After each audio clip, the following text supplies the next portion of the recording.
Dear all, welcome.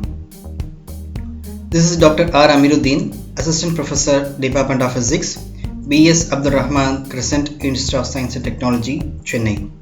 So today we are going to discuss about optical detectors, which will be useful for BTech second semester, PHCEX09, Semiconductor Physics and Optoelectronics. So this will be the outline of the presentation or the syllabus which is there in your curriculum. Module 4, Optical Detectors.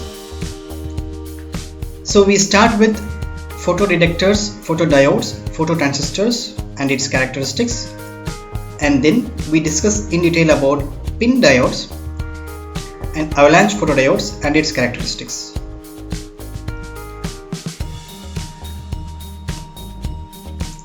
So let us understand some basic concepts about semiconductors and p-n junction. So this basic concept about semiconductors and p-n junctions, and then we study in detail about how this p-n junction applicable for the fabrication of photodetectors or photodiodes. So as we study in the lower class, the p-type semiconductors has high density of holes and n-type semiconductors has high density of electrons. And when this p-type and n-type semiconductors are made in contact with each other, there will be some diffusion of charge carriers. Few holes from p-type semiconductor diffuses towards n-type semiconductors, and few electrons from n-type semiconductors diffuses towards p-type semiconductors, and thus it forms a depletion region between p and n terminals. And this depletion region has a potential difference, and this will be the system without any external bias. So this depletion region acts as a potential barrier between p-type and n-type semiconductors.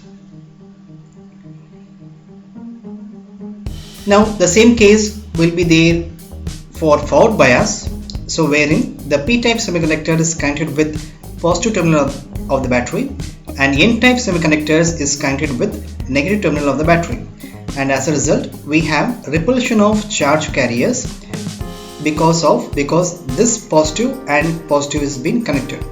So this repulsion of charge carriers push the electrons from n-type semiconductors inside the depletion region or towards the depletion region. As a result, this depletion region becomes narrow, and because of which it allows higher current flow from p-type to n-type layers. Hence, the potential barrier between this p-type and n-type layers decreases subsequently.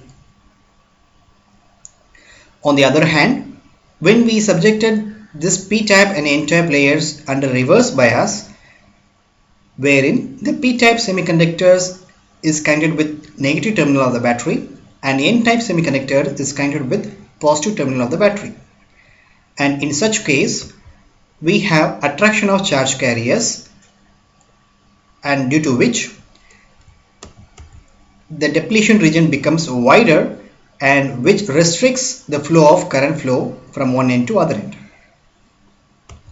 As a result of this wider depletion region, this potential barrier also increases.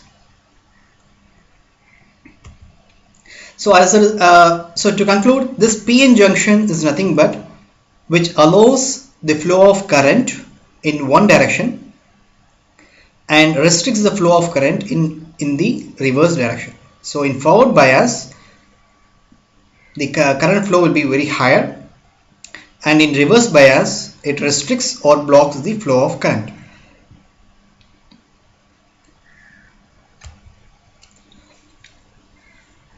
So now with this basic understanding, we are going to study how this p-n junction behaves as photodetectors or photodiodes, which is there in the part of your syllabus.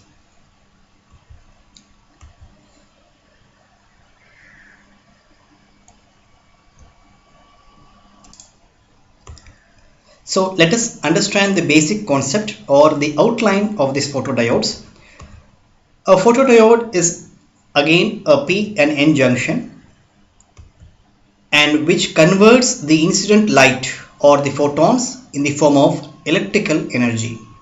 So we have incident light which falls upon these diodes, and at some condition it converts the incident light or photons into electrical energy.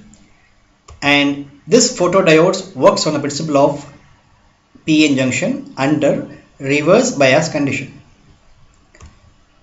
When the incident light is illuminated upon the semiconductor photodiodes with the condition the energy of light should be higher than the band gap of the semiconductors.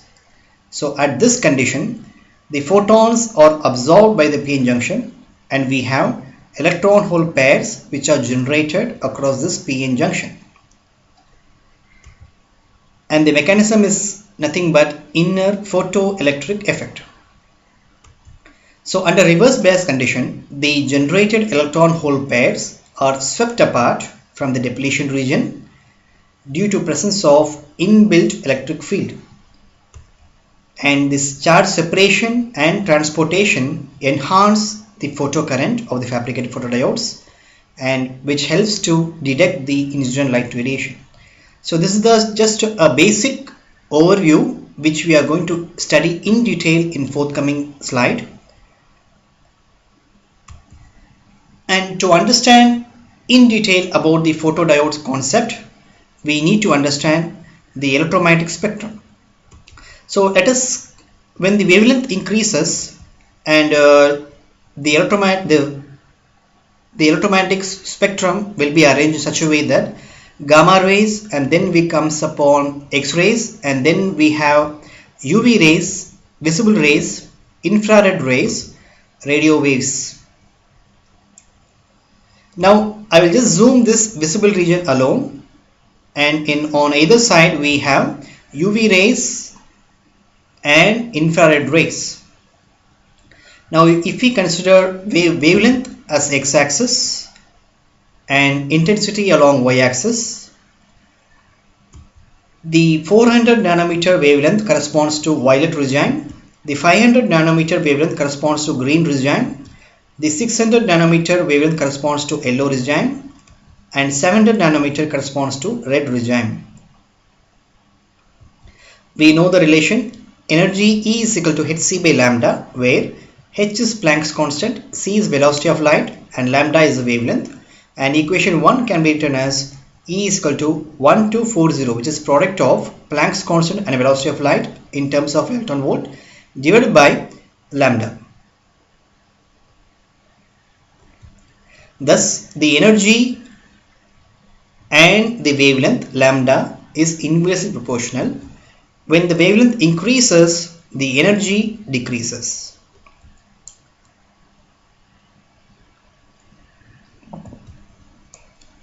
Now this 700 nanometer, when we substitute this 700 in equation number 2, E is given as, the energy is given as 1240 divided by 700, which is 1.77 electron volt.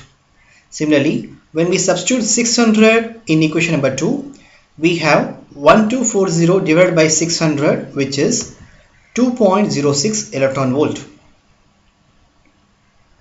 When we substitute 500 in equation number 2, we have 1240 divided by 500, which is 2.48 electron volt. And when we substitute 400 in equation number 2, we have 1240 divided by 400, which is 3.1 electron volt. So hence, when the wavelength increases, the energy decreases.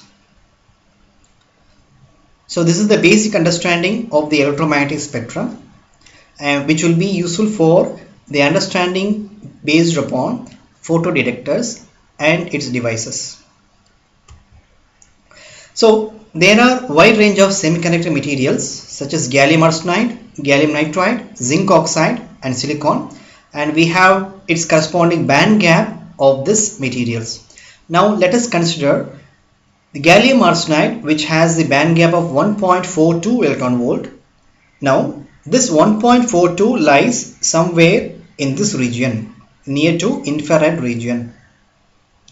So to understand what is photodetectors, now if we fabricate gallium arsenide based PN junction which has 1.42 as band gap, then all the incident light with energy higher than 1.42 will be absorbed by gallium arsenide based PN junction.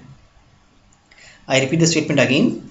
1.42 is the band gap of gallium arsenide.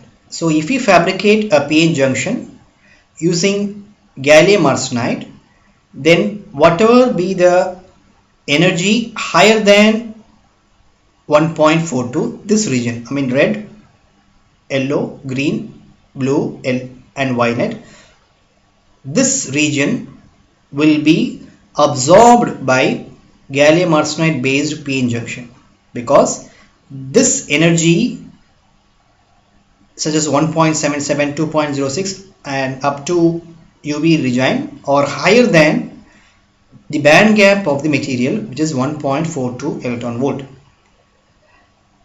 And whatever be the energy or light which is less than 1.42, which is comes under this category, above infrared region, the gallium arsenide will not absorb such radiation and it will just transmit those radiation.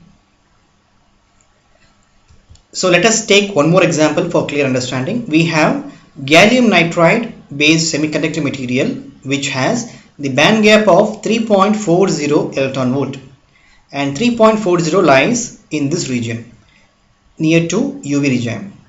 So now if we fabricate a PN junction using gallium nitride which has the band gap of 3.4 electron volt, this PN junction absorbs all the incident light with energy higher than 3.40, which means the energy which is higher than UV regime, all the radiation will be absorbed by gallium nitride based PN junction, and whatever be the energy less than 3.40 electron volt, which is 3.1, 3.428, 2.06 or 1.77, will not be absorbed by this gallium nitride based PN junction and it will just transmit such radiation. So gallium nitride absorbs ultraviolet region in the electromagnetic spectrum and transmit all the visible region on the electromagnetic spectrum. To make it clear, let us take one more example of zinc oxide which has a band gap of 3.36 electron volt. 3.36 lies in this region, again in UV region. So if we fabricate a PN junction using zinc oxide which has a band gap of 3.36 electron volt, it absorbs all the radiation with energy higher than 3.36 electron volt, and it will just transmit all the radiation in the visible region which has the energy less than 3.36 electron volt. So let us take one more last example, which is silicon, which has a band gap of 1.1 electron volt.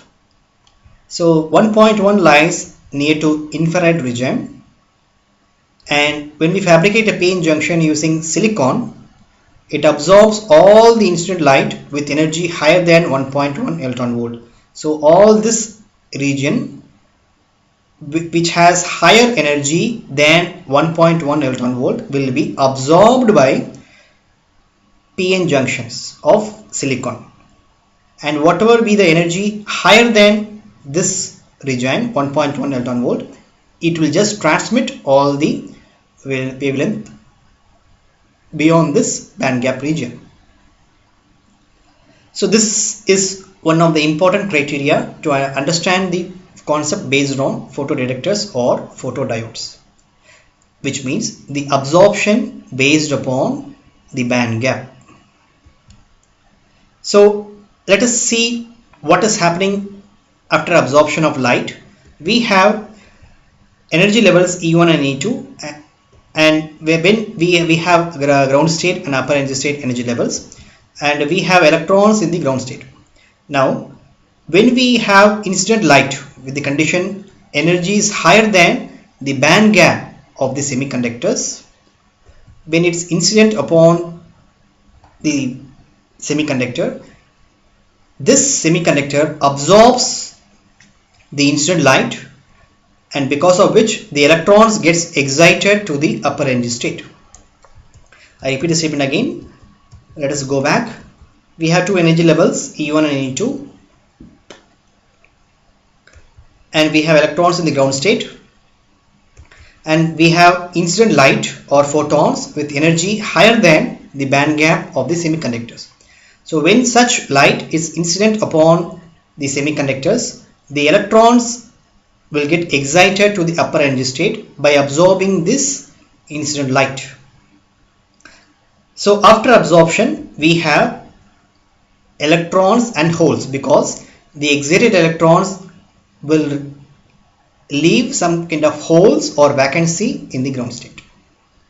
So the electron and hole pairs are formed after absorption of light.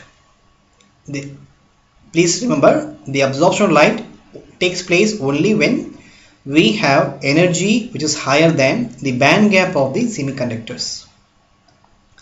Fine. Now, based upon this basic concepts such as the electromagnetic spectrum wavelength and the absorption concept, we are going to study in detail about UV photodiodes and how it's been working. So let us start discussing about zinc oxide based ultraviolet photodetectors. So for which we consider a PN junction which is made up of zinc oxide, and now here the zinc oxide has the band gap of 3.36 electron volt. Now when we illuminate the light, for example, when we pass the UV light which is having the wavelength of 365 nanometer, let us see what happens. So before that, the arrangement is such a way that a p-type and n-type zinc oxide is stacked upon together, and we have ITO back electrode and we have a silver electrode on the top, and this device is subjected to reverse bias where the negative terminal is connected with positive p-type and positive terminal is connected with n-type zinc oxide. So the condition is under reverse bias. Now we are passing light of 365. Let us see why. So zinc oxide has the band gap of 3.36 electron volt. So the PN junction of zinc oxide will absorb all the light with energy higher than 3.36 electron volt. So it absorbs all the light which has the energy higher than the band gap, which is 3.6 electron volt. So 3.36 straight to this one, we have approximately a light of wavelength 375 nanometer that is being incident upon this device, or the light is 365 nanometer is being sent from the bottom of the device, and when we pass such light from the bottom of the device, let us see what happens and how the photodiodes works. So when the light is being incident, let us assume the same diagram in a slightly different way. So this is the arrangement where we have p-type and n-type zinc oxide, and from the bottom we have UV light. So the same device is being drawn in this arrangement. So now when this UV light enters towards the p-type zinc oxide, so with the condition the energy of incident light is higher than the band gap of zinc oxide, the photon enters towards the p-type and n-type layer as well. So when it enters the p-type layers of zinc oxide, So the electron gets excited and we have electron hole pairs as we have seen in the previous slides. So these electron hole pairs are generated because of the incident light. So however, we don't have any potential difference across this region, and thereby the generated electrons and holes do not contribute to external photocurrent, and it just recombine with each other. Now when the same light passes through the depletion region, let us see what happens. So inside this depletion region we have inbuilt potential difference, and because of which when the light enters towards depletion region, electron hole pairs are formed. However, because of this potential difference, the charge carriers will get drifted across, which means the holes will travel towards the p-type layers of zinc oxide and the electrons will travel towards the n-type layer of zinc oxide. And finally, this photo generated carriers will be collected to external circuit. And thus we can understand one important factor here. This electrons and holes are the additional charge carriers which are generated between this depletion region because of incident light. So this photo generated carriers contribute to external circuit supply and thereby results in photocurrent. So the current which are generated because of external incident light is called as photocurrent. So now let us see what happens when it enters towards the n-type layers. When the incident light enters the n-type layers, again we don't have potential difference between n-type layers as well. So like how we happen to for p-type zinc oxide, the electron and holes recombine with each other and they will not contribute to external photocurrent.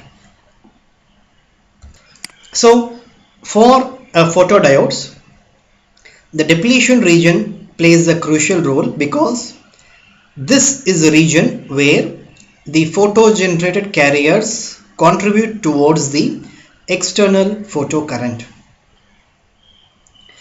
Now this is the overall working mechanism which gives a clear picture of what's happening in the UV photodiodes. So this is the IV characteristics, the voltage versus current characteristics. The dark current, the brown line refers to the normal voltage current characteristics, where under forward bias it allows current flow and under reverse bias it restricts the current flow. Now we have one more dotted lines which refers to the photocurrent, which means the same device which generates additional photocarriers that enhances the current under the reverse bias. So that is what we can see in the dotted lines. So the same device, when the light has been illuminated upon the device, this will be the voltage current characteristics. So this gap is nothing but the increased photocurrent in the reverse bias.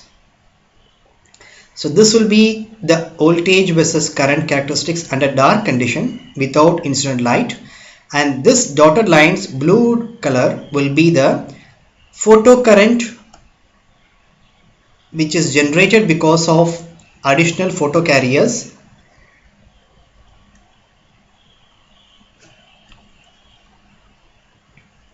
Now based upon this graph we can able to see the signal which is being developed across the fabricated device. So we plot the graph between time and current, and when the light is being kept on, immediately the current value increases, and when the light is off, the current value starts decreasing. And whenever the UV light is on, the UV light gets absorbed by the device, forms electron hole pairs, and because of which the current value increases. And when the light is being kept off, again it comes back to the original state. And once again when its UV light is being on, the photocurrent value rises, and once again when it's been off, it comes back to original state. So here you can see a kind of signals which is being developed from the device, or the detection which the device incurs because of incident UV light. So that's why we call photodiodes or photodetectors, because it detects the incident light. When the UV light is on, the photocurrent value rises, and when the UV light is off, the photocurrent value comes down. So on state, off state, on state, off state. So this cycle corresponds to the detection of incident UV light, and that is based upon the working mechanism of the photodiodes.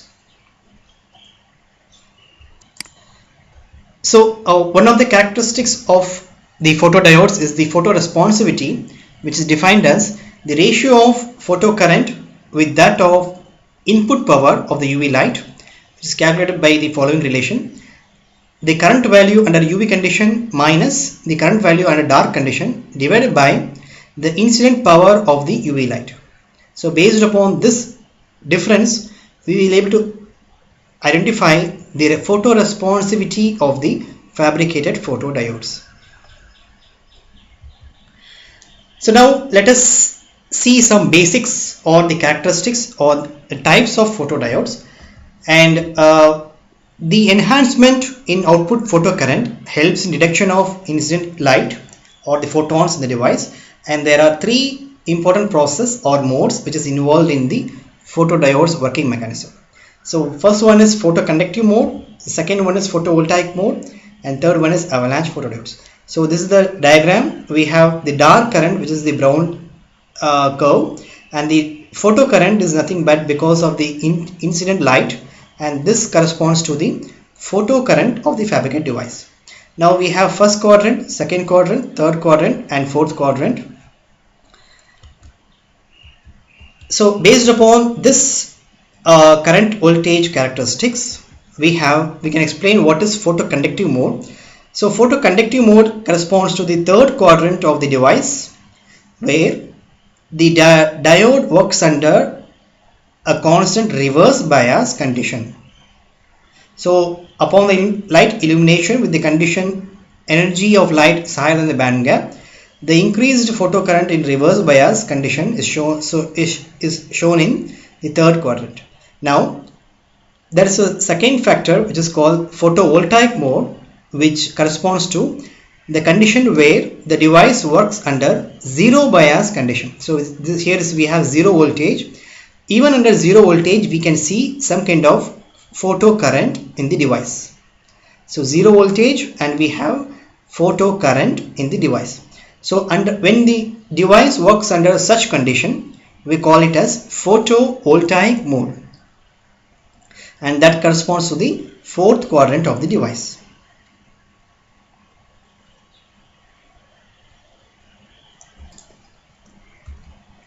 Now there are various semiconductor materials and its light detection characteristics. If you make a PN junction using gallium arsenide, which has a band gap of 1.42 electron volt, then it has a tendency to detect the infrared light, where with the condition the energy of light should be higher than the band gap of the material 1.42 electron volt.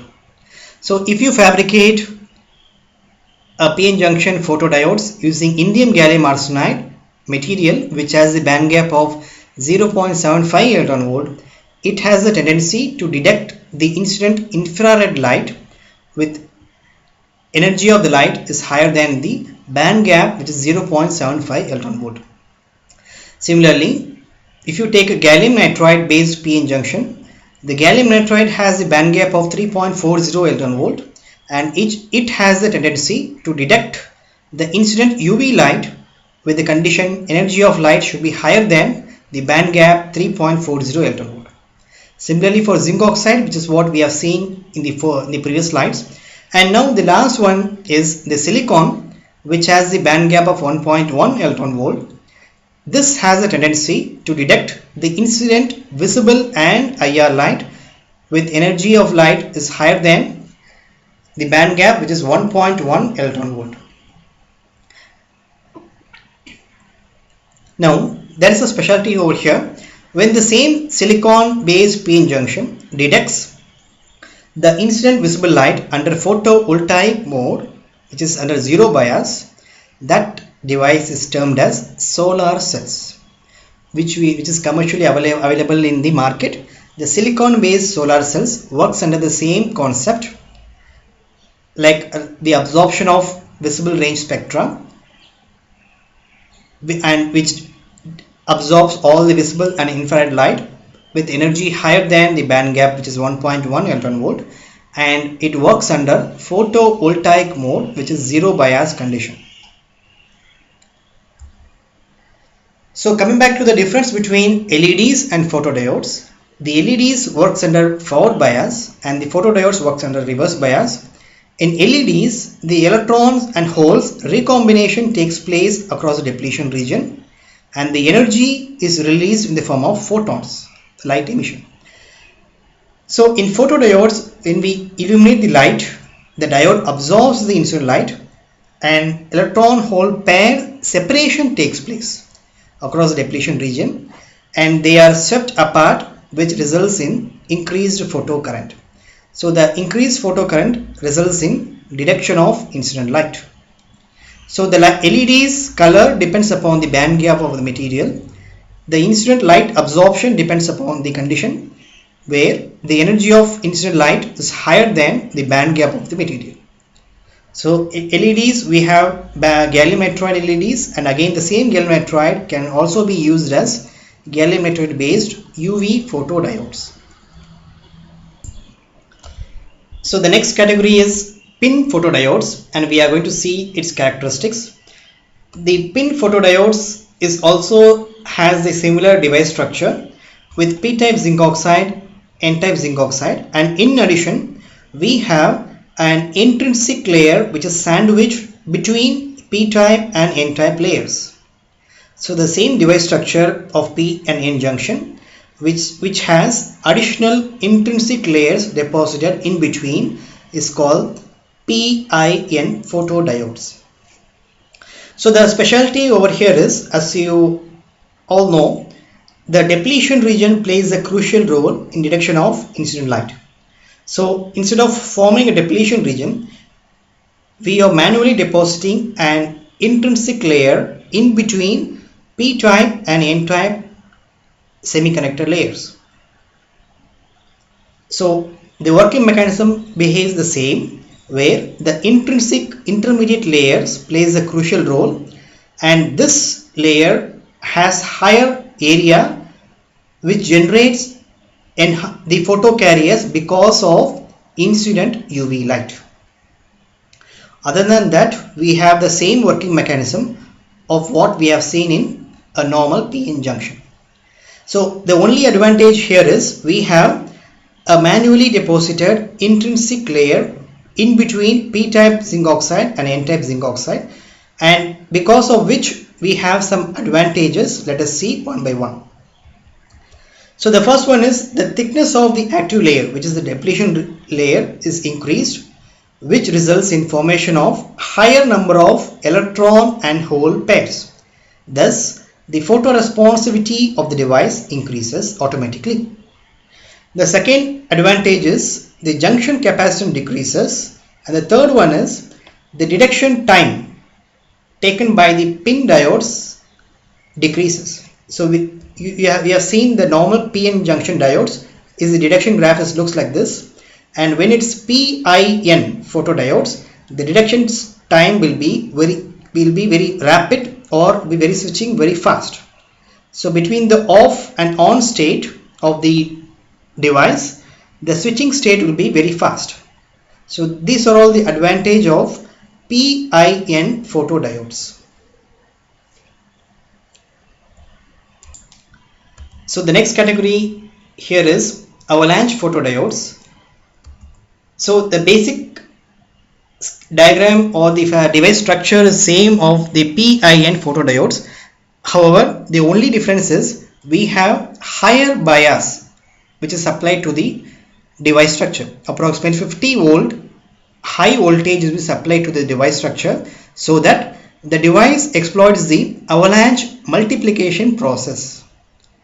So this avalanche multiplication process occurs when the carriers in the transition region are accelerated by the strong external electric field. And such avalanche photodiodes consist of similar device structure of PIN photodiodes, where the intrinsic layer is sandwiched between the P-type and N-type layers. However, the device is subjected to higher reverse bias with approximately 50 volt in order to undergo the avalanche multiplication process. So here we have incident light which gets absorbed and it generates electron hole pairs, and which generates again an electron hole pairs, which again generates electron hole pairs, and so it undergoes avalanche multiplication process. And such process mainly depends upon higher reverse bias voltage which we have supplied to the device. And such device, since multiplication process is occurring, we have enormous number of photocarriers of electrons and holes. As a result, the photoresponsivity of the device increases. So this is the one of the advantage of avalanche photodiodes because of higher reverse voltage which has been supplied to the device. So the next topic which we are going to discuss is the phototransistors. So a phototransistors is a three-terminal device. So the only difference between photodiodes and phototransistors is the number of terminals which the device has. So as you can see here in the diagram, we have three terminals such as base, collector and emitter, and when the light is being fall upon this terminal, it senses the light levels and alter the current flowing between the transistors. Whereas the working mechanism such as the absorption of light, formation of electron hole pairs and charge separation of electron hole pairs all remain same as of the photodiodes. But the only difference here is the number of terminals in phototransistors is 3 and number of terminals in photodiodes is 2. So like how we see in the photodiodes, the transistor characteristics has its own transistor characteristics like collector current characteristics, and such characteristics depends upon the incident light. So based upon the power of light 10 millivolt, 20 millivolt, 30 millivolt and 40 millivolt, the transistor characteristics also changes, which shows the detection of incident light, and such mechanism is called phototransistors. So finally, I hope everybody has got the enough knowledge on the first part of the session, optical detectors. We have seen about the photodetectors, photodiodes, phototransistors, PIN diodes, avalanche photodiodes and its characteristics. So the next part of this module will be based upon solar cells, how the material has been fabricated and what are the types. That will be discussed in forthcoming session. Thank you everyone for your kind attention.